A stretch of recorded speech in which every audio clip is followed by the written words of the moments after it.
The great chamber of the Galactic Council was silent as Ambassador Dawson walked toward the central platform. 12 alien species watched her from their elevated seats. Some looked bored. Others whispered among themselves. A few did not even bother to look at her at all. Had served as Earth's voice in this chamber for 15 years. She knew every face, every name, every political game that played out beneath the golden ceiling. She also knew that today would be her last day in this room. Behind her, in the observation deck high above the chamber floor, Admiral Jack stood with his hands clasped behind his back. His uniform was crisp and perfect, but his jaw was tight with anger. He had commanded Earth's fleet for a decade, and he had watched his ships defend Council borders time and time again. He had buried too many good soldiers fighting wars that were not their own. And now, when Earth needed help, the Council had turned its back. Reached the platform and looked up at High Counselor. The leader was tall and thin, with silver skin and eyes that held no warmth. He had led the Council for 60 years, and in all that time, he had never once voted in humanity's favor. "The Council recognizes the representative from Earth," said. His voice echoed through the chamber like cold wind. "You may speak." Took a slow breath. "High Counselor, honored members of the Council, I come before you today to request military assistance under Article 7 of the Council Charter. As you know, the Empire has invaded 12 human colony worlds in the past 3 years. They have killed thousands of our citizens. They have displaced millions more. Our border defenses are overwhelmed, and we cannot hold them back alone." She paused, letting her words settle over the chamber. "We have served this Council faithfully for 300 years. We have sent our ships to defend your worlds. We have sent our soldiers to die in your wars. We have given everything that was asked of us, and we have never asked for anything in return. Until now." The chamber remained quiet, could feel the weight of alien eyes upon her, but she saw no sympathy in any of them. High Counselor leaned forward slightly. "The Council has reviewed your request, Ambassador. We have also reviewed the territorial disputes between Earth and the Empire. It is the opinion of this body that humanity expanded too quickly into regions that were not clearly defined. The current conflict is a result of your own aggressive colonization policies." Felt her heart turn cold. "Our colonization followed every guideline set by this Council. Every world we settled was approved by your own territorial committee." "Approvals can be reconsidered," replied smoothly. "The Empire has expressed concerns about human expansion for decades. Perhaps if your species had shown more restraint, this situation could have been avoided." A low murmur of agreement rippled through the chamber. Looked around at the assembled representatives. They sat in their section with smug expressions on their reptilian faces. They nodded along with their leader's words. Even the species that had once been friendly to humanity now looked away when she tried to meet their eyes. "I see," said quietly. "Then I must ask for a formal vote. Under Article 7, any member species facing external aggression may request collective defense. The Council is bound by its own charter to respond." His thin lips curved into something that might have been a smile. "Very well, the Council will vote." The vote took less than a minute. 12 species, 12 votes against Earth. Not a single voice spoke in humanity's defense. Stood perfectly still as the results were announced. She had expected this outcome, but hearing it spoken aloud still felt like a knife in her chest. 300 years of loyalty, sacrifice, and service meant nothing to these aliens. Humanity had always been useful to them, but never truly welcome. She reached up and removed the diplomatic medallion from around her neck. The golden disc had been her pride for 15 years. Now it felt like a chain. She walked forward and placed it gently on the floor at the base of the platform. "High Counselor," she said, her voice calm and clear, "I hereby withdraw Earth's membership from the Galactic Council. We joined this body seeking friendship and mutual protection. We found neither. We gave you our trust, and you have shown us exactly what that trust was worth to you." His expression flickered with something that might have been surprise. "Ambassador, I would advise against hasty decisions. Without council membership, Earth will have no trade agreements, no military alliances, no protection under galactic law." "We are aware," replied, "but we have learned something important today. We have learned that council protection is an illusion. Your laws protect only those you deem worthy, and humanity has never been worthy in your eyes, so we will go our own way. We will build our own future, and we will remember this day for as long as our species survives." She turned and walked toward the exit. Her footsteps echoed in the sudden silence of the chamber. In the observation deck, Admiral was already speaking into his communicator. "All ships begin withdrawal procedures. Recall every human vessel from Council space. This is not a drill." The ambassador laughed loudly as disappeared through the chamber doors. "Good riddance," he called out. "The humans were always too emotional, too weak. They will come crawling back within a decade, begging for scraps." Several other representatives joined in the laughter. Even High Counselor allowed himself a small, satisfied smile. None of them noticed the look in Admiral's eyes as he watched from above. It was not the look of a defeated man. It was the look of someone making a promise. Outside the chamber, found waiting for her. His face was hard, but his eyes were gentle as he looked at his old friend. "It is done," she said softly. "We are alone now." Shook his head. "No, we are free now, free from their rules, their restrictions, their contempt. What we do next is up to us." Looked back at the great doors of the council chamber one last time. "Do you think they will regret this day?" Placed a hand on her shoulder and guided her toward the transport that would take them home. "I do not think they will regret it.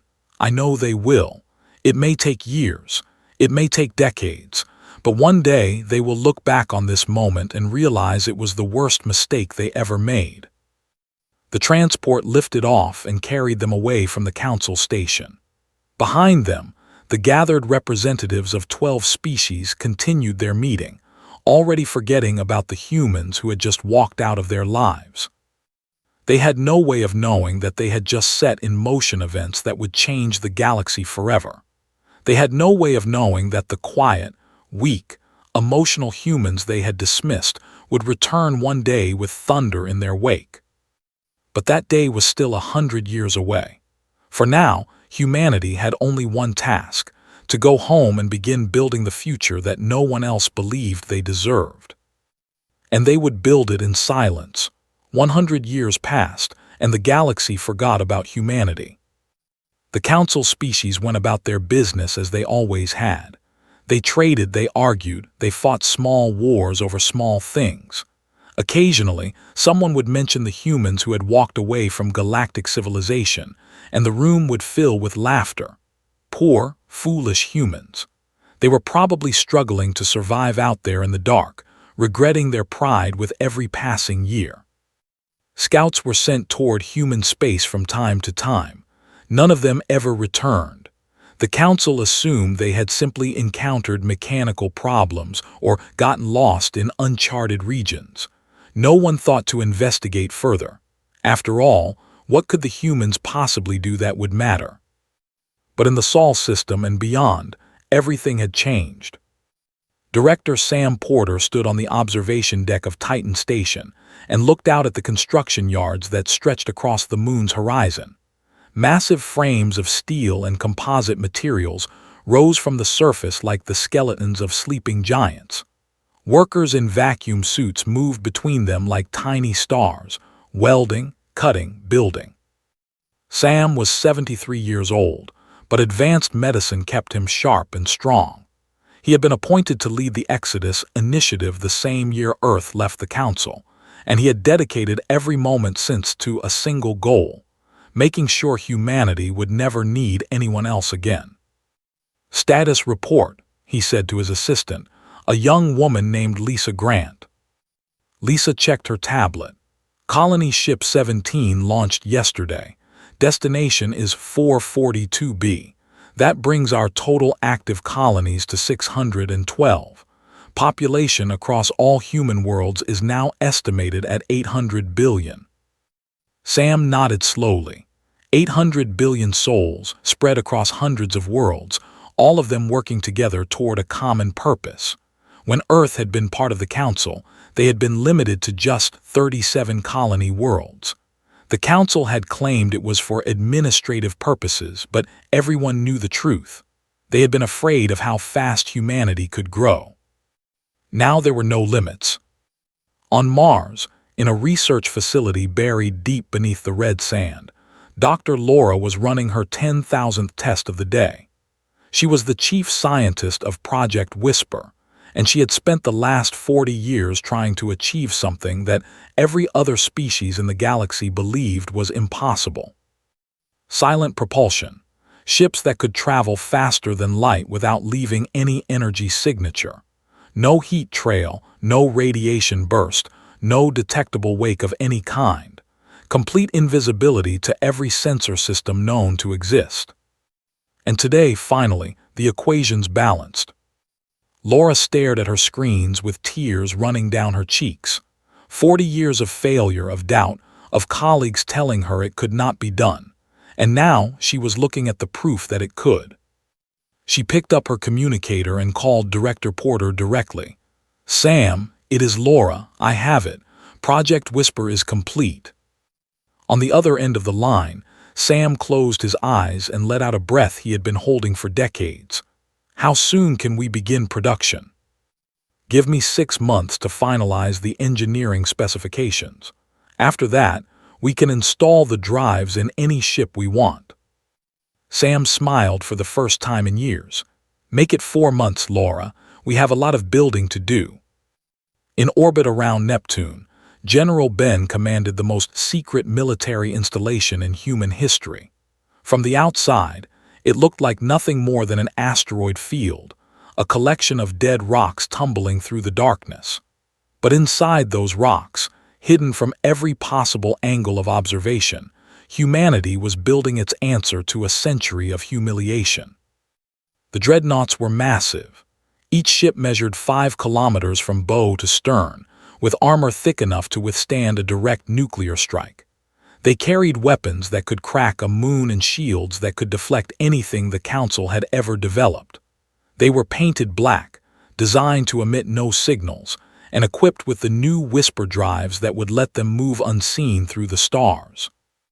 General walked along the observation corridor of his command station and looked at the ship taking shape before him. It was the first of its kind, the prototype that would prove the concept worked. Once it was complete, they would build hundreds more. A young officer approached him with a tablet. "General, the nomming committee has made its decision for the first ship." Took the tablet and read the name. A cold smile crossed his weathered face. The ship would be called the Betrayal. It was a fitting name for what was to come. Years passed. The dreadnoughts. 1 became 10, 10 became 100, 100 became 500, and still humanity kept building, kept growing, kept preparing for a day that most of the galaxy did not believe would ever come. By the year 2947, exactly 1 century after Earth left the Council, humanity controlled over 4,000 worlds. Their population numbered in the trillions. Their technology had advanced far beyond anything the Council possessed.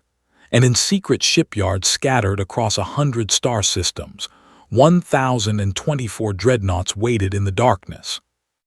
Each ship was named after a moment of injustice: the abandoned, the forgotten, the betrayed, and at the end of the list, the final ship to be completed was the USS Reckoning.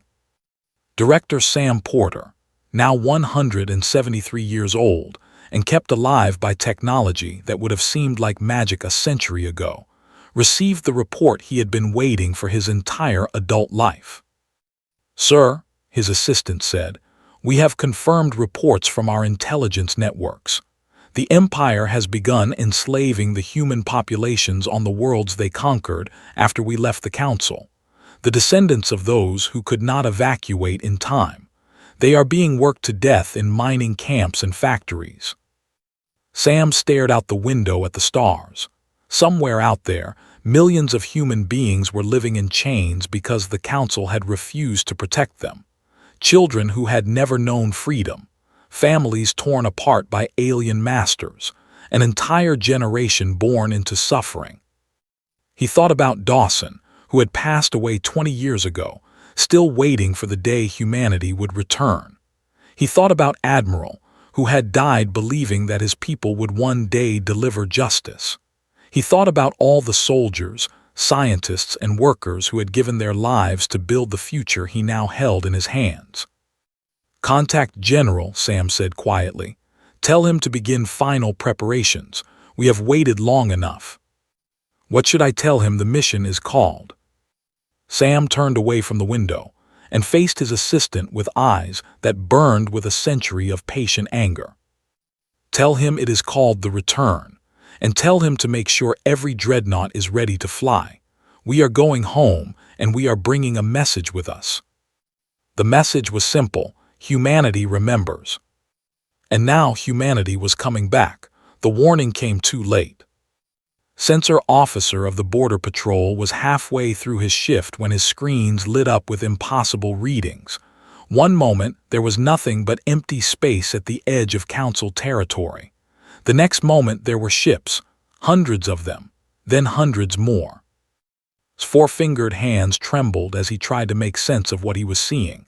The vessels were enormous, far larger than anything in the Council fleet. They had appeared simultaneously across a front spanning dozens of light years, as if they had simply materialized out of the void itself. And they were completely silent. No transponder signals, no communication broadcasts, no energy signatures beyond their mere physical presence. He counted them twice, then 3 times, certain he was making a mistake, but the number remained the same. 1,000 warships had just arrived at the Council's doorstep, and no one had seen them coming. Sent an emergency alert to Council headquarters with shaking hands. Within minutes, the news had spread across the entire governing body. Within hours, the galaxy was in chaos. Fleet Admiral Chris Lane sat in the command chair of the USS Valor and watched the panic unfold on intercepted communications. The Council species were scrambling to assemble their combined fleet, but coordination was proving difficult. 12 different navies, 12 different command structures, 12 different sets of protocols. By the time they managed to organize a response, humanity would have made its point. Chris was 64 years old, with gray hair and calm eyes that had seen more than most people could imagine. He had been chosen to lead this mission because he understood something that many warriors forgot. True strength was not about destruction. It was about control. It was about making your enemy understand their position without having to fire a single shot. "Admiral," his communications officer reported, "we are receiving a transmission request from the Council chambers. High Counselor, the Younger, wishes to speak with you." Chris nodded slowly. The Younger, the grandson of the alien who had dismissed Ambassador Dawson a century ago. The universe had a sense of poetry sometimes. "Open a channel," he said. "Let us see what they have to say." The main flickered to life, revealing the interior of the Council chambers.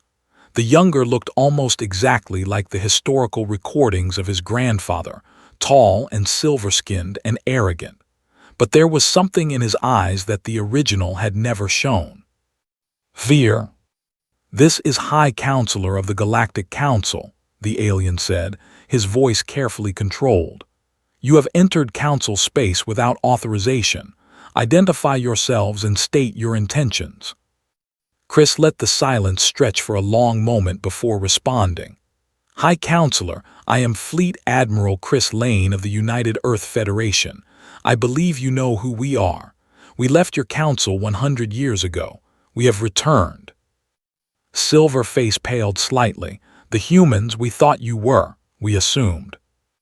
You assumed we had collapsed. You assumed we had failed. You assumed we would come crawling back, begging for your help." Chris leaned forward in his chair. "You assumed wrong." On the observation deck of the USS Reckoning, Captain Torres watched the exchange with fierce satisfaction. Her grandmother had been one of the humans left behind on the conquered worlds, trapped when the evacuation ships ran out of time, had grown up with stories of the suffering her family had endured under rule. She had joined the Navy specifically for this moment.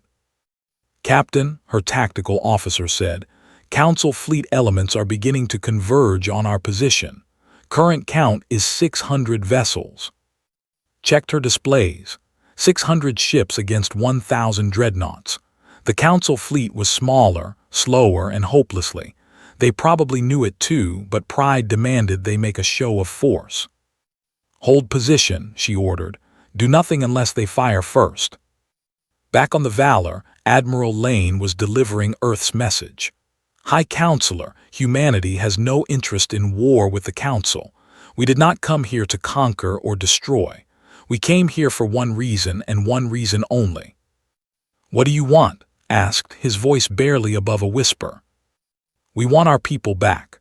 100 years ago, when we left the Council, millions of humans were trapped on worlds that the Empire had invaded. Your Council refused to help them. Now their descendants live as slaves, work to death in factories and mines. We want them released, all of them, every single human being currently held in space." Glanced to his side, where the ambassador sat with a scowl on his reptilian face. "Admiral Lane, the internal affairs of the Empire are not under Council jurisdiction.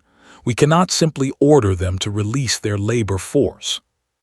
"Then perhaps the Empire should reconsider its position." Chris's voice remained calm, but there was steel beneath the words. "You have 72 hours to arrange the release of all human captives. After that time, if even one of our people remains in chains, there will be no further negotiations." The ambassador stood abruptly. "This is absurd. You cannot make demands of us. We are members of the Galactic Council. We have rights under galactic law." Chris looked at him with eyes that held no warmth. "You had a century to treat our people with basic dignity. You chose to enslave them instead. Do not speak to me of rights." He opened his mouth to respond, but cut him off with a raised hand. "Admiral Lane, surely we can discuss this in a more civilized manner. Perhaps if you would come to the Council chambers, we could negotiate terms that would satisfy all parties." "I will accept your invitation," Chris replied, "but I want to be clear about something, High Counselor. These ships behind me are not a threat. They are a promise. 72 hours, not a minute longer." He ended the transmission and sat back in his chair. Around him, his bridge crew worked in focused silence. They all knew what was at stake. They all knew what would happen if the Council refused. Outside, the 1,000 dreadnoughts hung motionless in the void, their black hulls reflecting no light, their weapons powered down but ready. They had crossed the galaxy in silence, and now they waited with the patience of hunters who had already cornered their prey.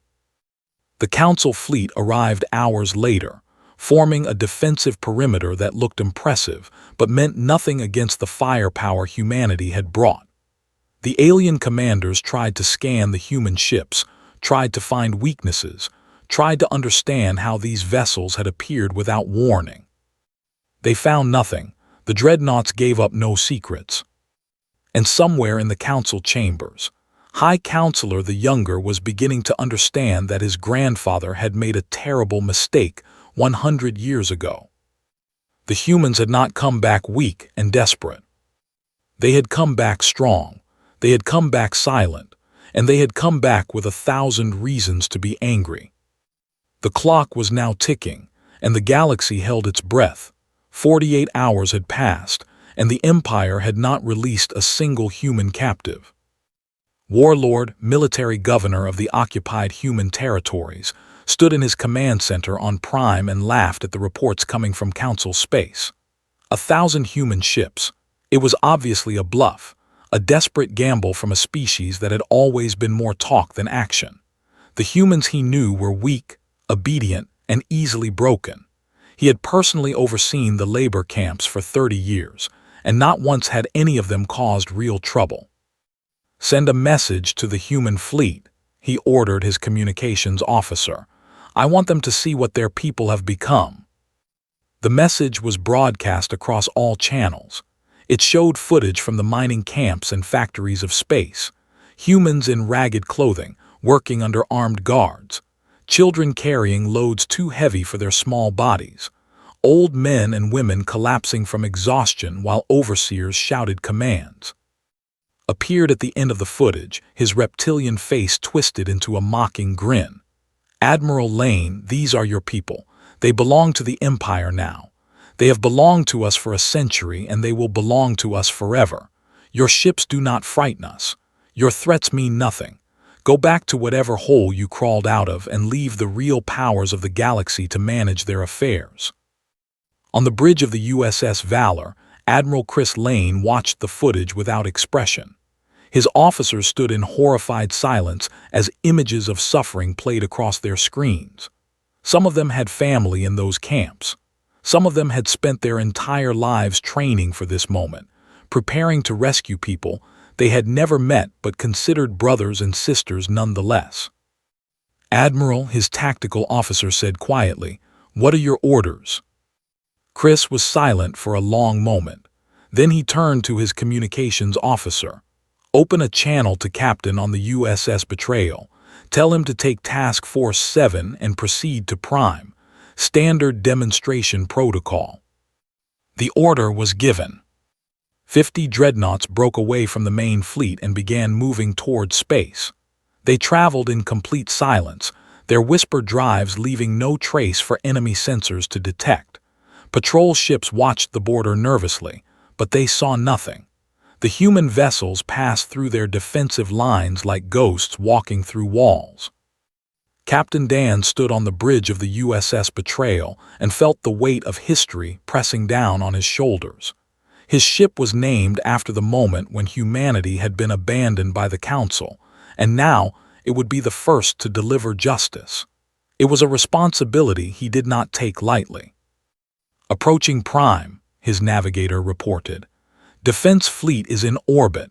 47 warships, 12 orbital platforms, extensive ground-based installations." "All ships drop stealth and power weapons," Dan ordered. "Let them see us." The dreadnoughts appeared on sensors like monsters emerging from a nightmare. One moment there was empty space.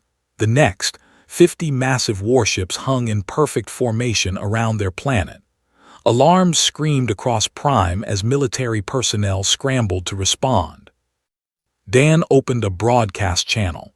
"Attention forces. This is Captain Dan of the United Earth Federation. You have 1 hour to evacuate all military personnel from civilian areas. After that time, every military installation on this planet and in orbit will be destroyed. This is your only warning." Warlord received the message in his command center and slammed his fist against the console in rage. "They dare threaten us. They dare come to our world and make demands. All ships, attack. Destroy these human insects." The fleet opened fire. Plasma bolts and missile salvos streaked toward the human dreadnoughts, filling space with deadly light. It was an impressive display of firepower, the kind that would have annihilated any normal fleet. Not a single shot connected. The human point defense systems activated with mechanical precision. Lasers and kinetic interceptors swept the incoming fire out of existence before it could travel even half the distance to its targets. The dreadnoughts did not even move. They simply sat there, untouchable, while the attack wasted itself against invisible walls. And then they responded. The USS Betrayal fired first. A single beam of concentrated energy lanced out and struck the nearest battleship. The vessel did not explode gradually. It simply ceased to exist, converted from solid matter to expanding gas in less than a second. The other dreadnoughts opened fire in coordinated sequence. Each shot was precise, calculated, surgical. Warships vanished one after another. Orbital platforms crumbled into debris. Defense satellites flickered and went dark. The entire battle, lasted exactly 14 minutes. When it was over, not a single military asset remained operational above Prime. The debris of 47 warships and 12 orbital platforms drifted through space like a metal graveyard. On the surface below, every military base had been reduced to smoking craters. But the cities were untouched. The civilian infrastructure remained intact. The human captives in their camps looked up at the sky and saw only distant flashes of light, followed by silence. Captain broadcast again. "Warlord, your military has been neutralized. You may have noticed that we did not harm a single civilian or damage any non-military structure. This was deliberate. We are not here to kill innocents or destroy worlds. We are here to deliver a message." Down in the ruins of his command center, crawled out of the rubble with blood dripping from a gash on his scaled forehead. Soldiers pulled him to his feet as he stared at the smoke rising from what had once been the most powerful military installation in space. "You have been defeated," continued. "Your fleet is gone, your defenses are gone, your pride is gone, but you are still alive, Warlord. We spared you deliberately. You will now be transported to the council chambers where you will deliver a message on our behalf." Was seized by human marines who had landed while he was still dazed. He struggled, but their grip was like iron. They dragged him to a shuttle and strapped him into a seat like a prisoner being taken to trial. Which in a way he was. The shuttle lifted off and carried him toward the council chambers, where the representatives of 12 species waited in terrified silence. They had watched the battle through long-range sensors. They had seen 50 human ships destroy an entire planetary defense force in minutes, without taking a single casualty, without harming a single civilian. They had seen what humanity had become, and they were afraid. Admiral Lane received Captain's report with a grim nod. "Well done, Captain. Return to the fleet and await further orders." "Understood, Admiral. What happens now?" Lane looked at the countdown timer on his display. 24 hours remained. 24 hours for the council to make the right choice. "Now," he said quietly, "they decide if they want to learn from this lesson or if they need another one." Somewhere in the camps of Prime, a young human woman looked up at the sky and saw something she had never seen before. Hope, the council chambers had never been so quiet. High Counselor the Younger sat in his elevated seat and stared at the holographic display before him. It showed the debris field that had once been the defense fleet at Prime. 47 warships destroyed in 14 minutes. An entire planetary military erased without the humans losing a single vessel. Around him, the representatives of 12 species sat in stunned silence. The ambassador's seat was empty. Warlord had been delivered to the chambers 6 hours ago, still covered in dust and dried blood, and forced to describe what he had witnessed. His account had shattered whatever confidence the council might have retained. Now they waited for the humans to arrive. The great doors opened, and President Amy of the United Earth Federation walked into the chamber. She was 58 years old, with silver-streaked black hair and eyes that carried the weight of billions of lives. Behind her came Admiral Chris Lane and a single honor guard of Marines in ceremonial armor. Amy walked to the center platform with measured steps. She stood exactly where Ambassador Dawson had stood 100 years ago, when she had removed her diplomatic medallion and told the council that humanity would remember their betrayal. The council remembered now. They remembered everything. "President," said, his voice strained, "we welcome you to the Galactic Council. We are prepared to discuss terms that will satisfy all parties and restore peace to the region." Amy looked up at him with an expression that revealed nothing. "I am not here to discuss, High Counselor. I am here to inform you of what will happen next. You may choose to accept these terms, or you may choose to refuse them. Either way, the outcome for my people will be the same."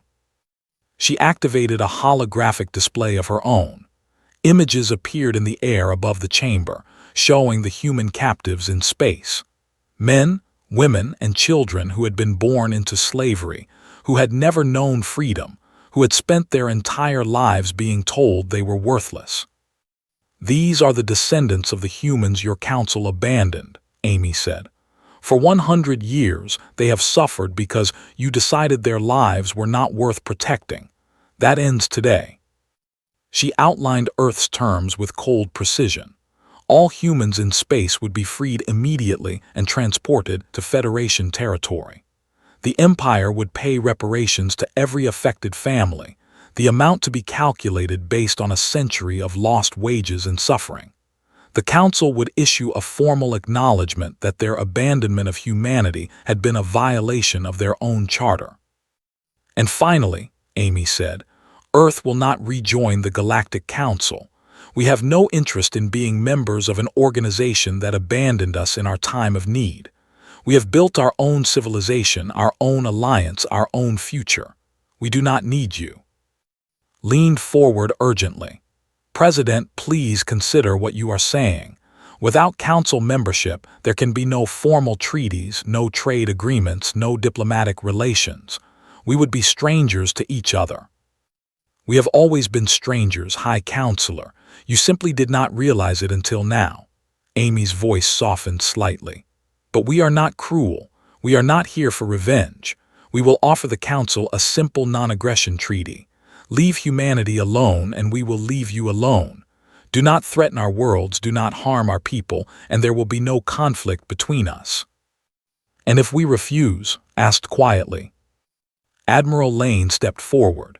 His voice was calm, almost gentle, but his words carried the weight of 1,000 warships. "High Counselor, at this moment, 974 dreadnoughts are positioned throughout Council space. You did not detect them arriving. You will not detect them leaving. They are simply there, waiting. If you refuse these terms, they will ensure that the Council no longer exists to refuse anything." The chamber erupted in frightened murmurs. Representatives looked at each other with wide eyes, suddenly aware that invisible weapons might be hanging over there at this very moment. Raised his hand for silence. His face was pale, his silver skin almost white. "The Council accepts your terms, President. All humans in space will be released. Reparations will be paid. The formal acknowledgement will be drafted and broadcast across all channels." Amy nodded once. "I am glad we understand each other." She turned and walked toward the exit, her footsteps echoing in the stunned silence. At the doorway, she paused and looked back. 100 years ago, Ambassador Dawson stood where I am standing now. She told you that humanity would remember this day for as long as our species survived. She was right. We remember everything. The dismissal, the contempt, the laughter as she walked away. We remember it all. Her voice hardened. "But we also remember something else. We remember that revenge is hollow. We remember that cruelty only breeds more cruelty. We came here not to punish you, but to save our people and ensure they are never abandoned again. That is the difference between us. You saw weakness and exploited it. We see weakness and protect it. Remember that, High Counselor. Remember what kind of species humanity has become." She left the chamber without another word. 3 weeks later, the first transport ships arrived at Earth carrying freed humans from space. Millions of people who had never seen their ancestral stepped onto green grass and breathed air that was not recycled through alien machinery. Among those watching the arrivals was Elder Dawson's granddaughter, a woman named Hope, who had been named after the one thing her grandmother had never lost. She stood at the edge of the landing field and watched the transports descend from the sky like angels coming home. A young girl, no more than 10 years old, stepped off one of the ships and looked around with wonder in her eyes. She had been born in a mining camp, had spent her entire short life in chains. Now she stood under an open sky for the first time, feeling sunlight on her face that was not filtered through force fields. "What is this place?" she asked an aid worker standing nearby. Hope stepped forward and knelt beside her. She took the girl's small hand in her own and smiled through tears. "This is Earth," she said softly. This is home, and no one will ever take you from it again. Above them, in orbit, the dreadnoughts maintained their silent watch. They would remain for 6 months, a reminder of what humanity had built during their century of silence. Then they would withdraw to Federation space, their mission complete. But they would always be ready, always waiting, always remembering. And on the bridge of the USS Reckoning, a motto was engraved in steel above the main. 5 simple words that captured everything humanity had learned during their 100 years alone. We remember what you forgot. The galaxy had taught humanity a painful lesson about trust and betrayal. Now humanity had taught the galaxy something in return. Some species forgive, some species forget, but humans remember, and humans come back.